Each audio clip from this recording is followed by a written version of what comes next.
मोदी जी का बयान आया जिसमें वो कह रहे हैं कि अगर कांग्रेस की सरकार चाहे तो महिलाओं के मंगलसूत्र भी बेच दे मुसलमानों को। सहमत है इस बात से? बिल्कुल नहीं जी, बिल्कुल सहमत नहीं हूँ।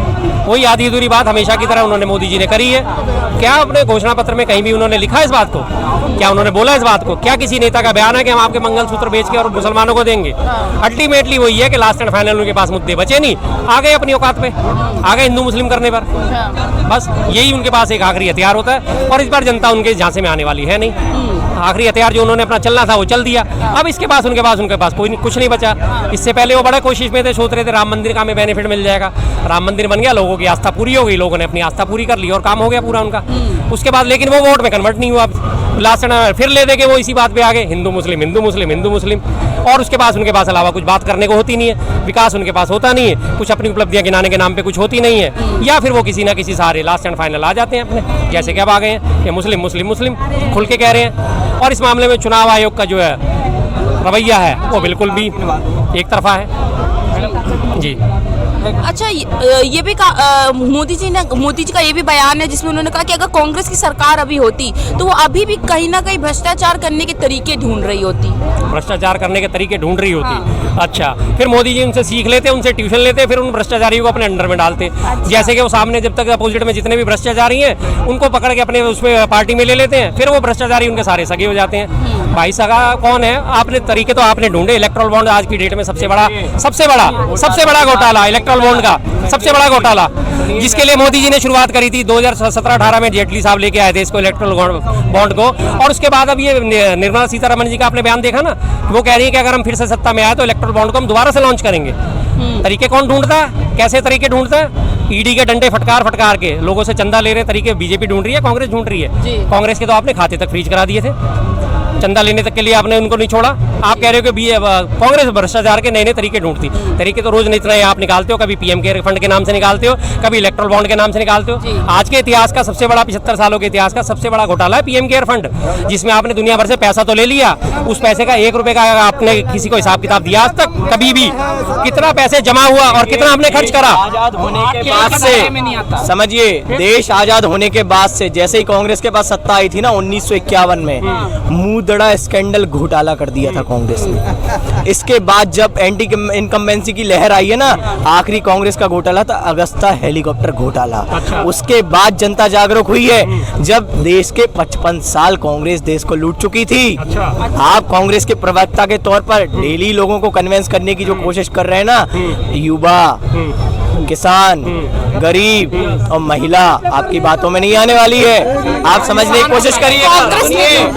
सुनिए, जो भी समय था इस अंतराल में आप उनमें देख लीजिए, चाहे आप स्कंदा घोटाले की बात करें, चाहे आप अगस्ता घोटाले की बात करें, आज भारतीय जनता पार्टी पर यदि इलेक्टोरल बॉन्ड पर उंगलियां उठा रहे हैं ना आप, तो 100% सैचुरेशन के साथ हमने इलेक्टोरल बॉन्ड के माध्यम से लोगों से डोनेशन लिया है अपने कर्म के आधार पर। कांग्रेस ने 250 करोड़ का चंदा लिया अपने कर्म के हिसाब से, गौ मांस का चंदा लिया अपने कर्म के हिसाब से, जिसको गौ माता बताते हैं, उससे 250 करोड़ का चंदा लेते अपने कर्म के नाम पर।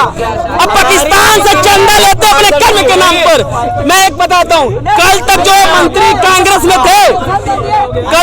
कांग्रेस में गलत थे, बीजेपी में आके सही होते तो कहेंगे झूमते हैं सब सारे, जाने कैसी भी है ना, इनका कोई मान है ना इनका कोई दिन है, और जिसको भी देखो धूल के निकलता है भाजपा सरकार है कि वॉशिंग मशीन है। क्या लग रहा है कांग्रेस के घोटाले को देख के जनता का मन बदल? कोई मन नहीं बदला जी, कांग्रेस ने कोई घोटाला नहीं करा। जिनकी ये बात कर रहे हैं इलेक्ट्रल बॉन्ड, कैसे लिए गए इलेक्ट्रल बॉन्ड? ईडी के डंडे फटकार के ईडी साबित हुआ। 51 की बात कर लेते, साबित हुआ। बात करिएगा, 2G स्पेक्ट्रम घोटाला सुप्रीम कोर्ट बंद कर चुका है। आप पढ़े लिखे नहीं हो तो मेरी इसमें कोई गलती नहीं है। सुनिए मेरी बात, अगर पढ़े लिखे ये नहीं है तो इसमें मेरी कोई गलती नहीं है। 2G स्पेक्ट्रम की बात कर रहे हैं, 2G स्पेक्ट्रम की ये बात कर रहे हैं, जिस 2G स्पेक्ट्रम की बात कर रहे हैं कोर्ट में है ही नहीं, वो घोटाला कब का खत्म हो चुका है, उसमें जितने आरोपी थे वो सारे के सारे बरी हो चुके हैं। और विनोद राय सीएजी के हेड थे, जिन्होंने 2G स्पेक्ट्रम घोटाला उठाया था, 2021 में उनका बयान आया था कि 2G स्पेक्ट्रम घोटाला कोई घोटाला नहीं था, वो मात्र एक कैलकुलेशन मिस्टेक थी। पढ़े लिखे होते तो उन्होंने वो बयान पढ़ा होता, और अगर पढ़ भी लिया होगा तो ये उसको रिवील नहीं करेंगे। जिस अगस्ता वेस्टलैंड की बात कर रहे हैं, आज तक क्या वो मामला कहीं है? किसी आरोपी को सजा हुई? मामला कोर्ट में कहां टिका? वो नहीं टिका ना। आरोप तो दुनिया भर के उन्होंने बोफोर्स पे भी बोफोर्स के दलाली के भी लगाए थे वीपी सिंह साहब ने, जब सत्ता ले गए थे। क्या वो टिका? कहीं नहीं टिका। कहाँ है वो घोटाले? जो घोटाले के आपने आरोप लगाए वो साबित ही नहीं हुए। किसने कहा? एक बात आप समझिए, उन्हीं पे सत्ता थी। समझिए, डीएलएफ खनन घोटाला, बाड्रा जी, जमीनी घोटालों की जमीन ये आकर यहाँ बोल रहा है, घोटालों की जमीन चंदन लगाने से नहीं होगा। निजी प्रश्न बताइए, आप निजी प्रश्न का आंसर दीजिएगा। जब रॉबर्ट बाड्रा जी डीएलएफ की स्थापना कर रहे थे, उसके पहले का उनका नेटवर्क और कांग्रेस रहते रहे, उनका नेटवर्क देख लीजिए, पहली बात। और 1951 से लेकर 2013 तक आप देखिएगा, नेहरू परिवार पर आरोप साबित हो गए थे। जब जनता ने एंटी इनकम्बेंसी को चुना था, तब प्रधानमंत्री जी दायित्व संभाला था। बात करेंगे गेम्स की, आप कॉमनवेल्थ घोटाला देख सकते हैं। आज हमने भी खेल देखे हैं, आज हमारे नेतृत्व में भी काम हो रहे हैं भारतीय जनता पार्टी में, हम भी वही काम कर रहे हैं। हमने भी G20 का आयोजन किया, हमने विदेश से एक अब लोगों को इनविटेशन दिया, और हमने अपने राष्ट्रपिता की जवाब क्या लगता है नेहरू जी के जो घोटाले आ रहे इसका जवाब ले ले, इनका जवाब ले ले। कह रहे नेहरू जी के जो घोटाले वो साबित हुए थे। तो कुछ पढ़ा है इन्होंने? नेहरू जी का कार्यकाल कब से कब तक था, पूछो। शर्मा जी का सवाल है। अरे एक शर्मा जी का सवाल है कि नेहरू जी का कार्यकाल कब से कब तक था, ये बताइए। देखिए, नेहरू जी के कार्यकाल की मैं कोई चर्चा नहीं करूंगा, मुझे उनका कार्यकाल बिल्कुल पसंद नहीं था। मैं उनके कार्यकाल से बिल्कुल संतुष्ट नहीं हूँ। उन्होंने क्यों दूं इनके बाद? इनने मेरे सवाल का जवाब दिया पहले। ये कॉमनवेल्थ की बात कर रहे हैं, ये मारुति घोटाले की बात कर रहे हैं, ये 2G स्पेक्ट्रम की बात कर रहे हैं, ये रॉबर्ट बाड्रा जी के जो डीएलएफ घोटाले। कॉमनवेल्थ घोटाले का कोई भी आरोपी है, कोर्ट में चलता है ना। अब तो 10 साल से तुम्हारी सरकार है, 10 साल से पूर्ण बहुमत से 2 बार से सरकार है। कहाँ है भैया कॉमनवेल्थ घोटाले के आरोपी? किनके ऊपर चार्जशीट है, बताओ कहाँ है? तुम तो 10 साल से बैठे हो, तुम तो 1 मिनट में झूठे आरोप फ्रेम कर देते हो। अगर कॉमनवेल्थ घोटाला सच्चे आरोप में था तो सच्चे आरोप है कहाँ वो? तुमने तो कहाँ है? हाँ, वापिस आ गया ना, बरी हो गया ना, बरी हो गया ना, बरी हो गया ना, बरी हो गया ना, बरी हो गया। जो 300 रुपए की कुर्सियां थी ना, वो 8000 किराए पे लिया गया, और इतने कॉमन गेम घोटाले उठाए, जेल काटे। अरे जननी कांग्रेस पार्टी घोटालों के आप शर्मा जी आके शर्मा नहीं चाहिए घोटाला करना। सुनिए, एक मिनट सुन लीजिए। तब उनने पेपर्स घोटाला किया 1990 के दशक में।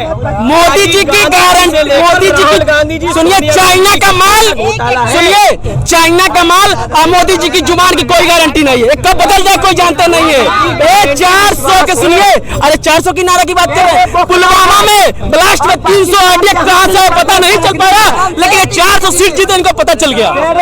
400 सीट जीते इनको पता चल गया। घर का गेहूं बिक नहीं पा रहा, 2500 के पास बेटा चिल्ला रहा है 400 के पार। नेहरू जी और राजीव जी के घोटाले को लेकर क्या कह रहे हैं? देखिए, जिनके खून में घोटाला हो, मैं तो सरकार स्थापित हुई थी जब कांग्रेस की, मैं वहां से इतिहास देख रहा हूँ।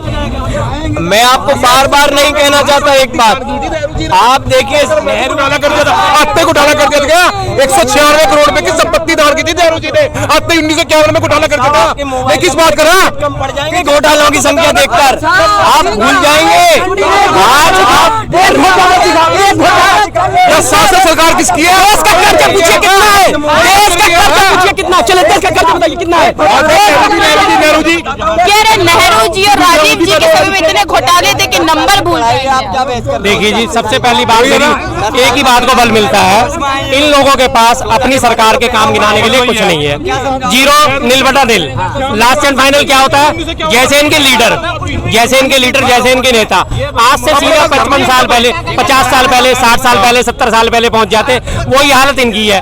आज से 70 साल पहले, 50 साल पहले, 1950 और आज 2024 कितने साल हो गए साहब? 74 साल हो गए। आज ये नेहरू जी को रो रहे हैं। भाई साहब, नेहरू जी के काम तो देख लो, नेहरू जी की बदौलत आप खड़े हुए हो यहाँ पे। अगर आज ये बिजली के नीचे खड़े हो, नेहरू जी की बदौलत खड़े हो। इनको नेहरू जी का कार्यकाल का याद नहीं है कि नेहरू जी का कार्यकाल कब से कब तक था, इन्हें ये तक तो पता नहीं है। लेकिन बस ऊपर से इनको व्हाट्सएप आया, सुन के चले नेहरू जी ने ऐसा करा, नेहरू जी ने वैसा करा, इंदिरा गांधी ने ऐसा करा, इंदिरा गांधी ने वैसा करा, राजीव गांधी ने ऐसा करा, वैसा करा। इनसे पूछो क्या करा? नहीं, घोटाला करा, घोटाला करा। अरे भैया, घोटाला करा तो सही, कोई घोटाले का आरोप तो बताओ। अगर उस वक्त भी सरकार थी, वास्तव में उस समय कोर्ट जिंदा थी, अगर कोर्ट जिंदा ना होती तो 1975 में जो चुनाव था इंदिरा गांधी जी का, वो कोर्ट कैंसिल ना कर दी। इलाहाबाद हाई कोर्ट ने उनको चुनाव तक इनवैलिड घोषित करा था। इतनी ताकत थी जुडिशरी की। आज जुडिशरी की ताकत देख रही है आप लगातार, जुडिशरी कैसे कितने दबाव में काम चल रहा है, अपनी तासीर दिखा दी। आज इन्हें भारत के संविधान पर भरोसा नहीं है। आज इन्हें भारत के संविधान पर भरोसा नहीं है, भारत की न्यायपालिका पर भरोसा नहीं है।